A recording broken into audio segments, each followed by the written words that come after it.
It's the amazing Rico Brogna podcast with your host, Evan Roberts. I think we should all just laugh together. We should laugh at the destruction of the gutless, pathetic, dying right before our eyes 2025 New York Mets. They've added to the DVD. I always thought it would be a championship DVD or a great run DVD. It's like worst team money could buy circa 2025 DVD.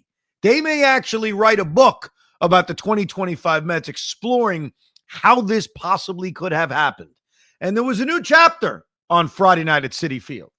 It was the chapter of Jonah Tong not getting through the first inning and the chapter of the most nondescript return in the history of the franchise. Because Jacob deGrom walked into Citi Field. It was very matter of fact.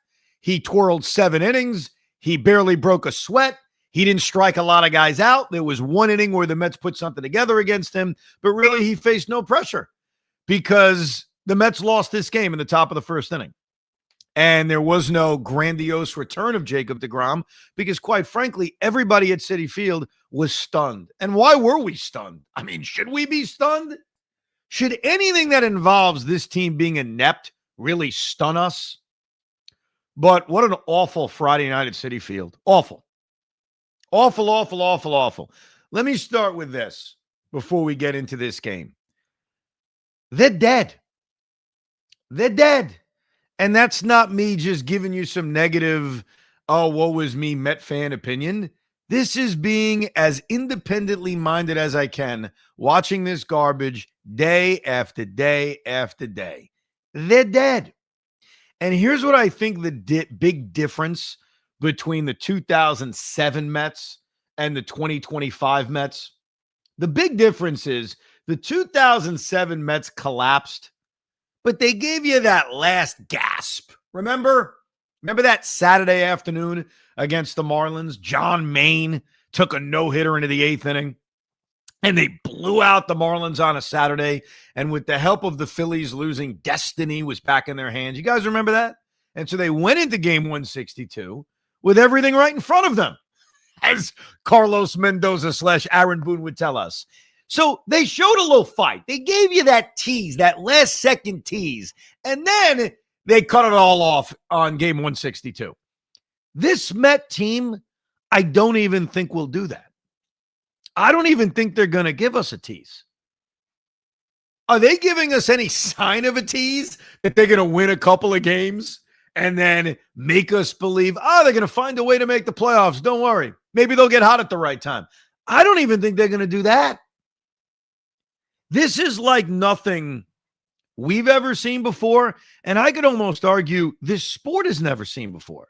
For a team to be what appeared to be an elite level team with all of this talent and all of this payroll to just absolutely stink for 4 months in a row, to have 3 different 7-game losing streaks. How is that even possible?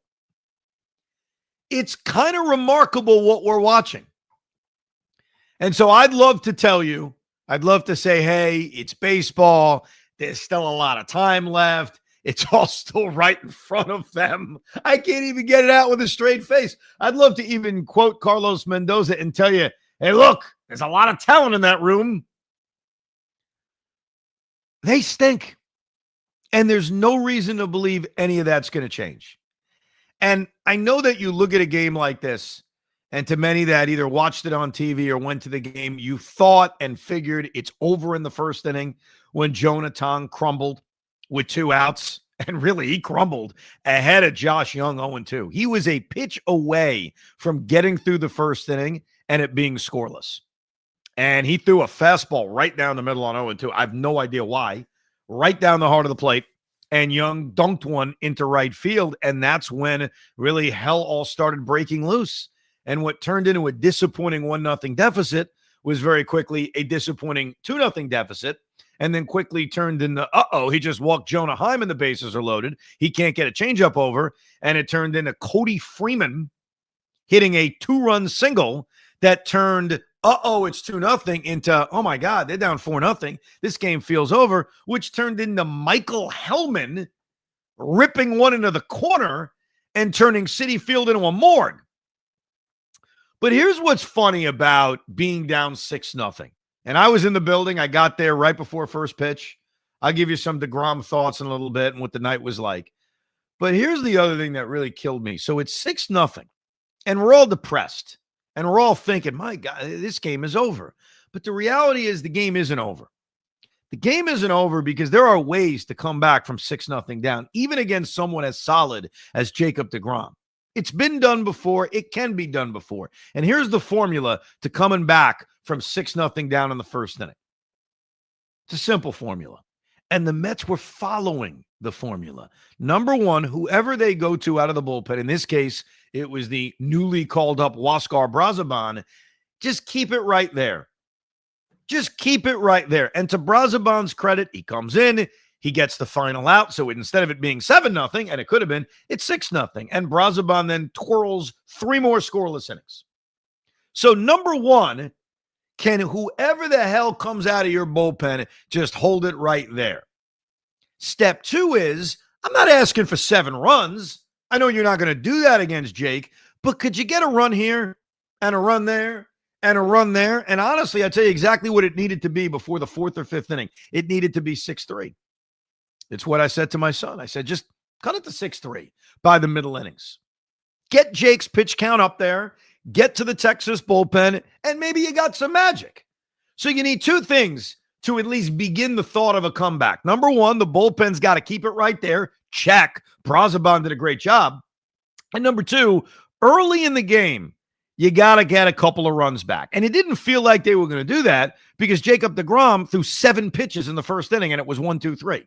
And then he threw like 9 pitches in the second inning, and he danced around a 1-out single to Mark Vientos. So it didn't feel like they were going to be able to accomplish that second part, but they actually did. Alvarez goes opposite field, hits a home run. Cedric Mullins almost made me fall out of my seat by getting a base hit. Lindor actually rips a double, and they're set up 6-1, second and third, nobody out. And again, all they needed to do in my simple brain was just score those 2 runs. Not a problem. Second and third, nobody out. You got Soto, Alonso, and Nimmo coming up. I'm not asking for all of it back. I'm not asking for a 3-run home run. I'm simply saying just get those 2 more in. And if you get those 2 in, all of a sudden it's a 6-3 baseball game, and now we're cooking. And they did it. Soto hits a sac fly. Pete hits a sac fly. Productive outs. Little ball. And because I'm a schmuck, and I am, I admit it, in the 4th inning of this game, I thought they may come back. They could come back. They've already accomplished those 2 little things that you need to do to come back from being down big early. A bullpen that keeps it close and just get a few runs back quick. And so it's 6-3. I'm even thinking, look, even if deGrom settles down, if the bullpen could keep it right here, maybe you get to the pen by the 7th inning, maybe, dare I say, the 6th inning, because I've been told that Jacob deGrom doesn't go deep into games. I'm told he's a 4 or 5 inning pitcher. That's not true. Jacob deGrom is a different guy. He is the guy that I thought he would end up being, which is why I was never afraid to give him long-term contracts, that Jake is smart enough to be able to get people out without throwing 100 miles an hour. Now, he still throws hard. He still throws 97, but he throws his curveball a lot more. He knows how to pitch, and he isn't pitching for strikeouts, which unfortunately I thought he was sort of doing at the end of his Met tenure. And maybe that led to a lot of his injuries.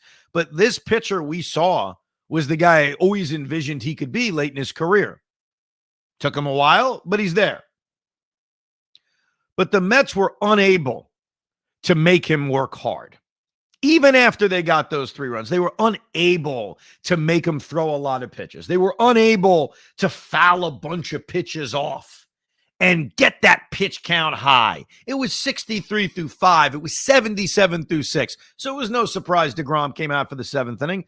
Where the Mets lost the opportunity, where the Mets lost this game was twofold. Number one, not making Jake work after those back-to-back sacrifice flies. Do you realize that after the Mets made it 6-3, after they put the first three guys on base in the third inning, Jacob deGrom then went out and retired. Let me count it up. 3, 6, 9, 12, 15 in a row. Now, not quite a Luzardo. A Luzardo could get to 22. So after the Mets put together the itsy-bitsy rally to make this thing somewhat of a baseball game, Jacob deGrom goes out and retires 15 in a row. The New York Mets offense, the tough New York Mets, who had a chance to bail out their rookie pitcher who got knocked out in the first inning, had a chance to have a magical night at Citi Field, had a chance to fight back, and after their little rally in the third inning, it was Jesus Luzardo all over again. Meanwhile, David Stearns, who did such a bang-up job at the trade deadline, the first acquisition he made was, of course, for Gregory Soto. And after Gregory Soto got the final out of the sixth inning, what does Gregory Soto do in the seventh inning? He walked Wyatt Langford. Some of those pitches were close. And ahead of the count, 0-2. Ahead of the count, 0-2, Dylan Moore hits a two-run bomb. And that is when you knew, okay, Fugazi come back. They're dead. So they got some of those things early that could have made a great comeback possible. They got it. The bullpen kept it close. The offense plucked away a little bit. And then the combination of the offense being mowed down by Jacob deGrom and Gregory Soto being a typical David Stearns acquisition, and by that I mean sucks, the game slipped away. And did they rally once Jake got out of the game? No. Did they give you even a little false hope that maybe the high-octane Met offense could at least scratch a few runs back? No. Did they even get a guy to scoring position? No. They would manage one base runner. It was a leadoff hit by Alvarez, who actually looked good at the plate. They would manage one single from the third inning on. So in back-to-back nights, first against Jesus Luzardo, where he retired, I laugh because it's comical. 19 in a row before Duran got the final three. And now in this case with deGrom, Robert Garcia, and old friend Phil Maton, again, the Met bats go to sleep. And I know there are a lot of people right now who say they don't care. That's a sign of a team that's just given up. And it certainly looks that way. I don't think they've given up. Joe Torre used to say when an offense isn't hitting, it looks like no one cares. It doesn't mean no one cares. It just means guys aren't hitting. But perception is reality. And the perception of this Met team, and I hope this changes. I hope that they prove us all wrong. But I'm just going to describe the perception of the New York Mets right now and the way they have played and the way they've looked. They are looking like a gutless team. They are looking like a team that's pretty cowardly. They are looking like a team that has decided, ain't going to happen this year. Just not our year. Let's go home. They look like a team of guys who make a lot of money and are content. Maybe they're trying to make their stats look good before this season is over, but they look, and again, doesn't mean all of this is true, obviously. I'm just describing what it looks like. What it looks like is that they're gutless. That's the way it looks. And it looks like the manager isn't over his head. It looks like the manager who defiantly earlier this week said, we won't blow this lead. We will make the playoffs. The manager who said, it's my job to get them going. Well, you haven't gotten them going. Is it all your fault? Of course not. It's the players' fault. We know that. But it's your job, as you said, to get them going. Well, when are they going to get going? When's that going to happen? I don't know how any Met fan can believe this will change. The only way you would believe it would change is just based on hope. And hope is not a strategy. Hope is just what we like to do as sports fans. We hope this is going to happen. We hope that'll happen. There is no evidence, zero evidence, that this team, which appears very gutless, is all of a sudden going to get hot. Because as I have been saying into this microphone for, unfortunately, too long a period of time, they've been bad for a while. This isn't new. This is actually really different than the 2007 Mets from that standpoint. Like the 2007 Mets were good for a pretty long time. And then they had a horrible stretch in September. Horrible. And they choked. We all know. It's a legacy that we all remember as Met fans. It's the year that changed us as Met fans. I don't think we were as negative before 2007. Not that we were ever the Yankees, but we had success and we never choked. I'll never forget a conversation I had my rookie year at WFAN with Joe Beningo. It was 2007. It was in the midst of the collapse. And Joe was going on about, we're collapsing, bro. And I said to him, and I'll never forget saying it, I said, why do you think this franchise will do that? They've never done that to us. And it was true at the time. There was no collapse in Met history to cite. Losing the pennant race in 85 wasn't I take that back. 98 was a collapse. That was it. That was the only one. Other than 1998, which was an absolute collapse, losing their final 5 games to the Expos and the Braves, it's not like they were littered with collapses. And that was my point. They weren't a franchise known for LOL Mets. We weren't the Yankees, but we weren't some laughing stock. A year earlier, they were in the NLCS. It sucked that they lost. It sucked that they lost to a team that only won 83 games, but it wasn't LOL worthy. 2007 changed everything. They collapsed. It's an outward collapse. But unlike this year, that team was actually good for a while. For most of the season. This team has been bad for months. And I think we're all waking up and we're smelling the coffee and we're saying, why would we think that would change? What makes us think that would change? And what I'm really wrestling with, and luckily I don't have to do this today or tomorrow or even the next week or two, and I know a lot of you guys are going to wrestle with it too. When they miss the playoffs, that's right, I'm using one. When they miss the playoffs, I don't know what the strategy should be for the offseason.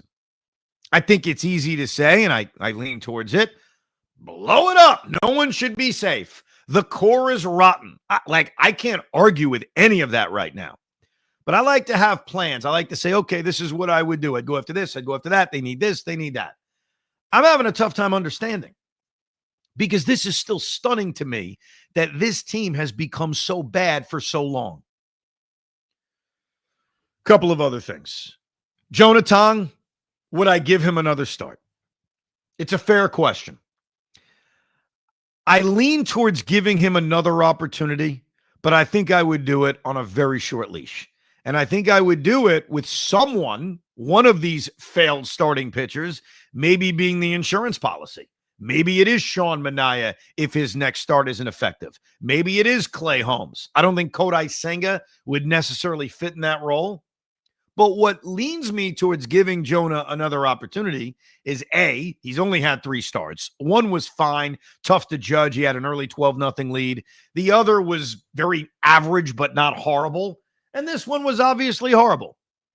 I mean, he was a pitch away from getting through it when he's 0-2 on Josh Young, and he throws a fastball right down the middle, and he let the inning snowball.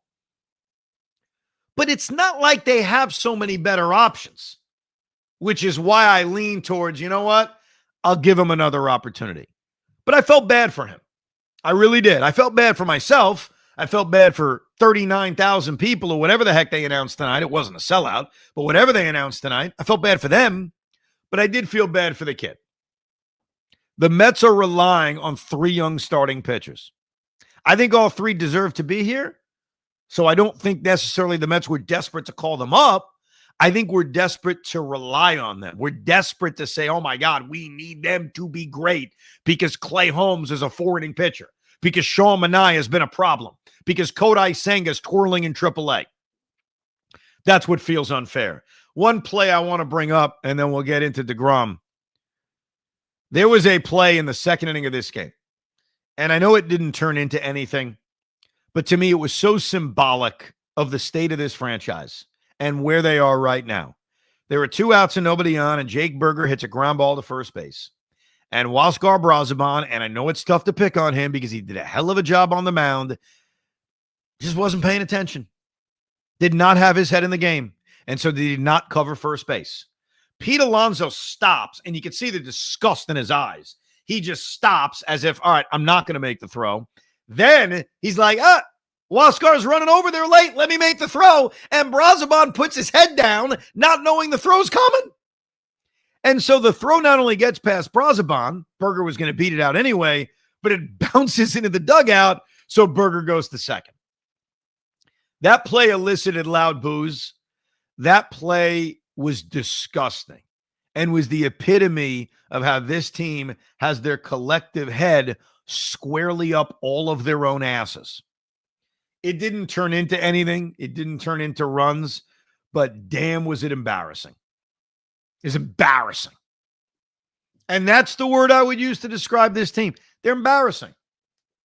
They truly are the reversal of last year's team in every possible way. And here's the other thing. Jacob deGrom. So they played a video for Jake. The only reason I saw it is because my wife was kind enough to take video of the video. And from the video, the ballpark felt completely empty. In fact, that was the critique my wife had. She said, I found it odd that they played this video. There was nobody there. So the way she described it, and she does not have any, reason to BS. She's just calling it like it is. As I've explained a few times, I love my wife. She's not a sports fan. She does it for me. She puts up with it for me. She said, people were standing and cheering, but there just wasn't anybody there. So, number one, video is played. No one's there to see it. I saw it. I watched it. It sounded like there was a trickle of applause, but okay, not the end of the world.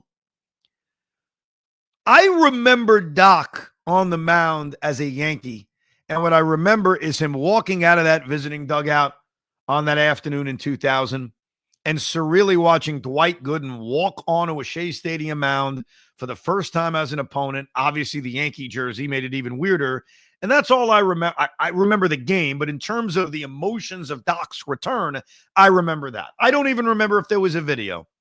I don't remember if crowd was chanting for him as he was warming up in the outfield. My memory is Doc on the mound. And I said that on the air that to me as a big deGrom fan, that was going to be the moment, watching him warm up as a Ranger.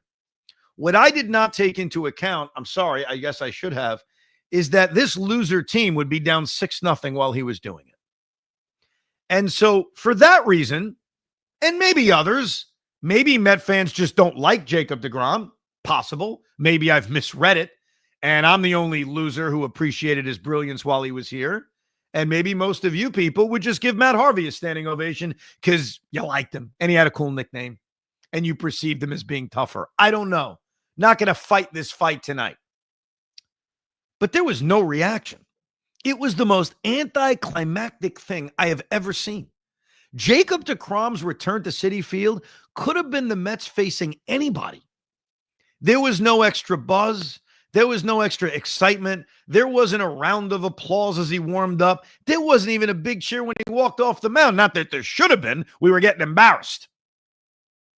And I admit, I didn't even stand up and cheer him. I had no interest. This loser team was down 6-0.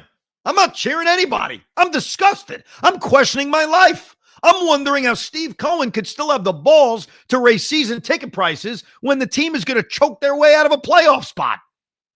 I mean, I get it. They've drawn really well, and Steve spends a lot of his own money, but I don't know, man. That takes a lot of balls to tell your customers, yeah, sorry about that disaster you just watched. Please give me 30% more. But whatever. Again, topic for another day. But Jacob deGrom's return was the most anticlimactic whatever event I could ever remember. There was no difference in it than any other night. And again, I think it's mostly because the Mets were embarrassing themselves like the dogs they've played like. Or maybe, and I'm open to it, nobody gives a crap that deGrom came back. You don't like him. He was hurt too much for your liking. You liked Matt Harvey better. I don't know. I don't care anymore. I used to fight the deGrom underappreciation argument all the time because he was underappreciated. Met fans treated Noah Syndergaard better. They treated Matt Harvey better. I don't want to make that fight anymore. I'm over it.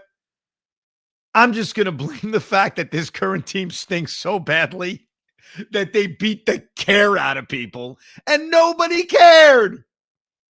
So I don't know how it felt on TV, Hoff, but to me, being at Citi Field for Jacob deGrom return night at the end of the day was just a colossal. Yeah, that inning took so long. That half inning took so long. It deflated the stadium, and they actually didn't go to break. Like, SNY stayed with it, and they tried to get the aura, but there was no aura, because as soon as Jacob deGrom steps on the field, all of a sudden you hear the DJ go, "All right, everybody, let's pick it up," or whatever. He starts playing dance music. It's not the Jacob deGrom song, which I understand why they wouldn't play Simple Man. I get that, but there was nothing, and you just hear you hear Keith in the background. As soon as the DJ starts doing his thing, he's just ugh, just under his breath, ugh, disappointed, gross. What are we doing here? What is going on? Even if the DJ didn't perform, you were going to get the same nothing reaction, and it was because the air was taken out of the building. I mean, that is the look. They're down 6-0, and as much as I laid out the formula to coming back from 6-0 down, trust me, nobody at Citi Field was thinking about it that way. They weren't like, well, if we can get a run here and we can hold them. No one was thinking that. So the care and the joy and the excitement was absolutely beating the hell out of us. It was. Well, it sounds like a good Friday night. It was a horrible Friday night. It really was. Let me read some of your emails. That always makes us feel better. Joseph writes, "Please don't tell me the season is over. I need some therapy tonight. Please help me." Joseph, the season isn't over, but the season is over. Does that make sense? The season isn't over in terms of, hey, we're going to always keep an eye on Reds A's on a Friday night. And the season isn't over in terms of, hey, I'll be glued on a Saturday afternoon and, maybe a little bit on a Sunday afternoon because, the Jets and Giants are playing at the same time. And I'll be glued to the Padres series. It's not over in terms of stop watching. And I know I'm not a good judge of this. Pete's not a good judge of this because we'll do Ricos throughout horrible seasons like we did in 2023. We're always watching. But I mean, you're still watching because there's still a chance. So the season isn't over in that regard, but they're dead. They're dead. I don't buy what Hoff said the other day, which is they have to fall out of a playoff spot and that'll get them going. I don't. I think they appear to be so gutless that once they fall out of a playoff spot, they're gone. It'll probably get worse. Well, at least that'll end the pain sooner then, right? I mean, that's the only positive I have is at least go on with it. Let's do this already. Let's go. Steven writes, "Is Lindor part of the answer or the problem?" Oh boy, these are the kinds of emails we are gonna and topics we're gonna have to break down for weeks and months. Is Lindor the problem? Is Soto the problem? Who's the problem? But Steven, I want to read your email because why not think about things like this as the Mets season is spiraling out of control? I know this sounds crazy after last year, but assuming this team finishes the job and completes the catastrophic disaster of 2025, that would make 4 out of 5 disastrous seasons since Lindor was acquired and became the de facto captain. 2021, awful meltdown after a great first half with Lindor no showing from day one. 2022, an even better first half than the prior season with an even more dismal meltdown. This time, Lindor produced for most of the season, but vanished in the last 2 months while their divisional lead went by the minute. 2023, atrocious season from start to finish with another stellar April and May from Lindor setting the tone. 2025, similar to 2022. Great first half from Lindor, followed by a total disappearing act after June 15th. Evan, what does this mean? Any reasonable fan would look at 2024 as the aberration here and conclude they will never win anything while pinning their hopes on Lindor. I would say that I hope I'm wrong, but after a half a decade, I'm clearly, unfortunately, right. I think the Mets front office, assuming Stearns is still running it, should try to shop him. It's not working. Sorry for this depressing email, but this needed to hit the Rico airwaves. I appreciate you putting it out there. Because guess what? We'll probably talk a lot about that during the offseason and trying to figure out what the hell went wrong. I do agree in this moment, 2024 feels like an aberration. It really does. It feels like what we saw in the second half of 2024 was not real. Because you can't ignore the disaster of 23. You can't ignore the way things finished in 2022. And everyone obviously wasn't on that roster. You can't put that on Juan Soto. You can't put that on a majority of this pitching staff, obviously. But the core experienced it. Oh, but hold on a second, though, right? Like, let's go through the beginning of 2022. They were the best team in the National League East for how long? They basically carried that division up until, the last 6 games of the season? I mean, they had that division, and then they fell off. And it's weird. This is maybe the streakiest team of all time. So I don't want to say that 2024 is the aberration. It's just a streaky team. 2022, they were great up until they weren't, which was the last end of the season. I don't think this season should be defined as streaky, Hoff. They've sucked for 4 months. Oh, but they sucked all of 2023, and it carried into the beginning of 2024, and then June hit, and they were the best team in baseball. All right, so they had a hot streak in 2024. And they started the season hot, too. Their streaks are just completely years and chunks, and then they fall off. Scott writes, this is Evan's fault. At what point does Evan take responsibility for the losing? 31-48 since the fan debate on which New York team was better on June 13th. Burn the sage, pour the milk, do something to reverse this. Scott, I've already taken the hit on that one. I've already taken the L, if you will. Mike Reds. Hi, Evan. I just want to tell you that you have to know that wishing for the Mets to do something is like wishing on a monkey's paw. You asked for the Mets. You asked for the Mets to hit Jake. You never asked for them to not hit it right at the Rangers fielders. He's right. They did make some good contact against Jacob deGrom. The problem was a lot of them were right at fielders. So they hit him. They only struck out twice. At least I hit on that bet. On our pick segment, when I said take the under on deGrom strikeouts, you didn't have to sweat that one out. Look, right now, and maybe it's the emotion of just arriving home. Maybe it's the emotion of getting beat down with 7 straight losses. But I will say this to my fellow Met fan. We're not making the playoffs. And you could save the tape, and you could use it as motivation, even though it doesn't work that way. I'm just being honest. I'm just calling it like it is. And I've tried because I was honestly thinking that they would not complete this collapse, that they would find a way to make the postseason. But as we sit here right now on a 7-game losing streak, and not just a 7-game losing streak, it's how they've gotten here.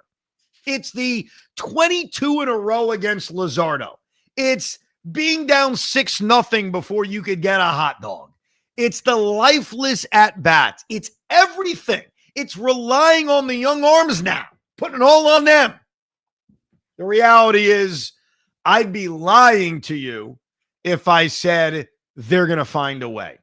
They're not going to find a way to do anything. And honestly, I'd be surprised that they even find a way to tease us because they look like a dead man walking. So I'm sorry. I had a few people, as I was leaving Citi Field, say, do a Rico tonight. Make us feel better. I'm not your monkey. I can't make you feel better. I could lie to you. You want me to lie to you? Here we go. I'm going to do some lying. We'll be all right. I can't even do it. We're not going to be all right. This is bad. And they've been bad for a while. But we do appreciate you hanging out and downloading the Rico Brogna and joining us when we go live. So thank you very much for that. We will have a Rico on Sunday. So I know it's a football Sunday. It's a busy day, but we will have a series recap at some point on Sunday. Check your local listings or the WFAN YouTube page if you observe this thing live. But the easiest way is to just download the Rico Brogna and subscribe. So whenever there is a new episode, bang, pops right in your inbox. To my fellow Met fans, I say this. We're screwed. Thanks for listening to another horrifically depressing edition of Rico Brogna. We hope you enjoyed this episode of the Rico Brogna podcast. It's amazing, isn't it?